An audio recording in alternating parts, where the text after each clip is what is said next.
we do like to claim you as our own. We're very good at that in India. And you now are sort of labeled in some sections as an Indian artist. But is that a label that makes you uncomfortable? On the face of it, of course not. I'm Indian. I mean, I've no problem with that, no issue with that. But I think as artists, we have to ask the question in a different way. It is not Indianness that defines what we do as artists. I would perhaps go so far as to say artists are not born, they're made. In other words, we make ourselves, or we are formed by the milieu in which we allow ourselves to grow. Right. So, Indianness is just the background, if you like. We don't say Picasso was a Spanish artist. We don't refer to that as we say, he was a great artist who found a great creativity. And I think it's the job of the artist to find that creativity. The background is the background. But you would never ask that of an American artist or a French artist or whatever. It seems in today's weird global art world, I think of this as a stigma. Really? A problematic stigma. Because we want labeled on the basis of nationality. Well, the problem, of course, is that we want to allow the creative to emerge rather than always attribute it to the background culture. What you do in a way, one has to remember the background for this is that, especially in the art world, this is a place of individuals. Right. And it's individual creativity that we celebrate.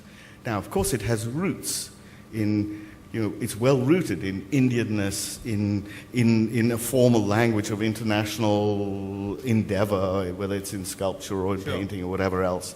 And all of those things feed what one can allow oneself to be.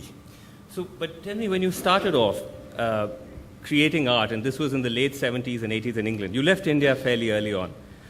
Were those categories being applied to you then?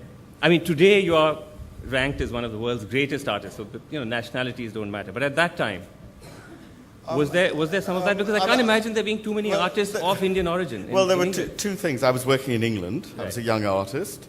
So the work that I made then was, two things happened with it. One was that it was labeled Indian, which I didn't like, and the other is that I was labeled a woman, in that Anish Kapoor to an English audience might be a woman's name. I love that, I've got to say. So, no, what I mean by it, though, is that all of these things are kind of irrelevant.